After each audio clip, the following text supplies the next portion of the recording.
সরকার সাধারণ মানুষের জন্য উন্নয়নমূলক কর্মসূচি রূপায়ণ করছে। মানুষ সরকারি সুবিধাও পাচ্ছেন, কিন্তু একাংশ আধিকারিকের কারণে সরকারি কাজকর্ম সঠিকভাবে হচ্ছে না। তবে বর্তমানে রাজ্য সামগ্রিক উন্নয়নের চিত্র দাবি করছে সরকারের একাধিক ইচ্ছা কিংবা প্রকল্প মাঠে মারা যাচ্ছে। এই ক্ষেত্রে বিশেষ স্থানে রাজ্যের জনজাতি কল্যাণ দপ্তরের মন্ত্রী বিকাশ দেববর্মার নির্বাচনী ক্ষেত্র কৃষ্ণপুরে বিস্তীর্ণ এলাকা। সংশ্লিষ্ট বিধানসভা কেন্দ্রের অন্তর্গত তেলিয়ামুড়া আরডি ব্লকের রূপাছড়া গ্রাম পঞ্চায়েতের অন্তর্গত করবংপাড়াতে যোগাযোগ ব্যবস্থার উন্নয়নের জন্য একটি ফুট ব্রিজ স্থাপন করা হয়েছে।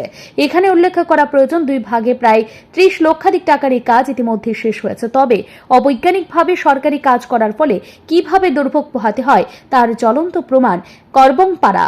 বর্তমানে সংশ্লিষ্ট ফুট ব্রিজের 2 দিকে রাস্তা মাটি সরে গিয়ে শুধুমাত্র যোগাযোগের অনুপযুক্ত হয়ে গেছে। ঘটনা তা নয়, প্রকৃতপক্ষে সরকারের উন্নয়নের মুখে প্রশ্ন চিহ্ন তৈরি করছে।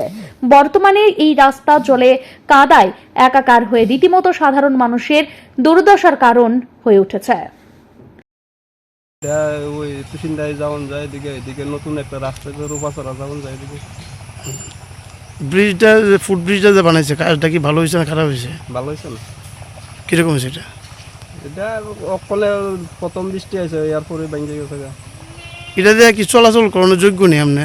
না, এদিকে তো ওখানে চলাচল করানোর কোনো ইয়ে নেই। রাস্তা থেকে কতটুকু হাইট করছে ব্রিজটা? ব্রিজটা আগে করছিল সমানই আসলো, এরপরে মাটি যাবো না, একটু দায়িত্ব হয়ে গেছে। আচ্ছা, প্রথম সমান ছিল? প্রথম সমানই আসলো, এরপরে ওই মাটিটা সেটা যাওয়ার কারণে একটু দায়িত্ব হয়ে গেছে। বা এটা কমপ্লিট হয়েছে কতদিন হয়েছে? কমপ্লিট মাস 2-3 মাস, 2-3 মাস হইতে না, এর মধ্যে গেছে? এর মধ্যে গেছে। কেমনে গেছে এটা? কেন বৃষ্টি রয়েছে, বৃষ্টির জলে বোল্ডার ফেটে গেছে। কি মনে হন, কাজটা কি ভালো হয়েছে না খারাপ হয়েছে? কাজ তো ভালো হয়েছে না, ওগুলি কইতেছে। গোটা বিষয়ে অভিযোগের আঙুল উঠেছে ব্লকের দায়িত্বপ্রাপ্ত ইঞ্জিনিয়ার কৃষ্ণগোপাল দাস সহ রুস্তম কলোয়ের দিকে। এদিকে গোটা বিষয়ে তেলিয়ামুড়া ব্লকের দায়িত্বপ্রাপ্ত ভিডিও প্রশান্ত চক্রবর্তী দাবি করেছেন, সব বিষয়ে তদন্ত করে প্রয়োজনীয় ব্যবস্থা গ্রহণ করার জন্য আরটির কাছে বিষয়টি পাঠিয়েছেন। তিনি বলেন, কাজটি তিনি নিজেই দেখছেন, এখন কি কি পদক্ষেপ নেওয়া যায় তিনি তা খতিয়ে দেখছেন। এটা নিজে ভিজিট করছি, যেটা ওইখানে ভিজিট করার পরে যেটা নজরে আসে যে ওই জায়গাতে সম্ভবত নতুন মাটি ফিলিং করছিল, আমার সবটা জানা নাই। তো ব্রিজ করার পরে মাটি ফিলিং করার যেটা হয়েছে, এখানে যেই পরিমাণে বর্ষা গেছে, যে জল গেছে, জলের ফলে মাটিটা বয়ে গেছে গিয়া এবং নিচের বোল্ডারগুলোও সরে গেছে, যার ফলে এই জায়গাটা একটু ক্ষতিগ্রস্ত হয়েছে। এবং এটা আমরা সাথে সাথেই আরডির এসডির নজরে নিয়েছি। আমার সঙ্গে ইঞ্জিনিয়ারও ছিল, তাদের মারফতেও আমরা ইয়ে করছি, যে যোগাযোগ করে দিয়েছি যাতে এটা দ্রুত সারাই করার ব্যবস্থা করা হয়। হ্যাঁ, যে জায়গাতে অসুবিধা আছে ওইটা দূর করে রাস্তাটা আবার ভালোভাবে করে দেওয়ার জন্য আমরা অলরেডি যোগাযোগ করছি তাদের সঙ্গে। আমি তো এই জায়গাতে নতুন আছি, ওই দিনই মানে জয়েন করছি দিনেই আমি ওই জায়গাতে ভিজিটে গেছি, খবর পাই সেটা যে ওই জায়গাতে রাস্তা ক্ষতিগ্রস্ত হয়েছে, তখন দেখতে গিয়ে আমার নজরে আসে। সাধারণ মানুষের প্রশ্ন, সরকারি কোষাগারে লক্ষ লক্ষ টাকা খরচ করে উন্নয়নের নামে যদি এইভাবে দিনের পর দিন সাধারণ মানুষের দুর্ভোগ পোহাতে হয়, এটা কি আদৌ সরকারি উন্নয়ন?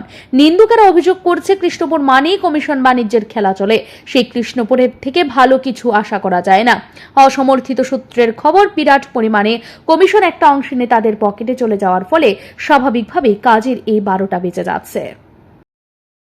জানে না, এটা তো পঞ্চায়েতের কাজ না, মানে তেলিয়ামুড়ার কন্ট্রাক্টর তারা করাইতেছে। এটা আমরা মানে এই বৃষ্টির মধ্যে রাস্তা যে ভাঙিয়ে গেছে, এটা আমরা রিপোর্ট দিছি ব্লকে। এরপরে তারা সই লাগে আমরা পঞ্চায়েতে আইসি, পঞ্চায়েত সেক্রেটারি কইছে তারা সই অনেক লাগে, তো তাইও দিছে না, তো আমিও দিছে না।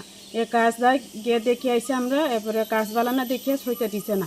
এটা কোনো আমরা পঞ্চায়েতের আন্ডারের কাজ না। মানে পঞ্চায়েতের আন্ডারে বলতে এটা কোনো আমরা পঞ্চায়েত করাইতেছে না। আপনার পঞ্চায়েত করাইতেছেন না? হ্যাঁ, এটা তো কন্ট্রাক্টরের কাজ। কোন কন্ট্রাক্টর লইয়া এই কাজটা করাইতেছে, এটা কিছু কোন দপ্তর থেকে করাইতেছে? এটা কি ব্লকের থেকে না আরডি থেকে? এটা আরডি থেকে হইব মন। আরডি থেকে। কত লক্ষ টাকার কাজ? কত লক্ষ টাকা? ওই সেদিন যে আমরা এই পঞ্চায়েতে সইয়ে লাগাইছি, ও দেখছি 8 লক্ষ টাকা। অবিলম্বে এই ব্রিজ মেরামত করে মানুষের চলাচলের ব্যবস্থা করা হোক, এই দাবি স্থানীয়দের। সার্বিক বিষয় বিবেচনা করে প্রয়োজনীয় ব্যবস্থা গ্রহণ করা হোক এবং প্রকৃত অর্থে সাধারণ মানুষের যোগাযোগ ব্যবস্থার মান উন্নয়ন হোক, এটাই দাবি স্থানীয়দের। ব্যুরো রিপোর্ট, ঋদ্ধি নেটওয়ার্ক।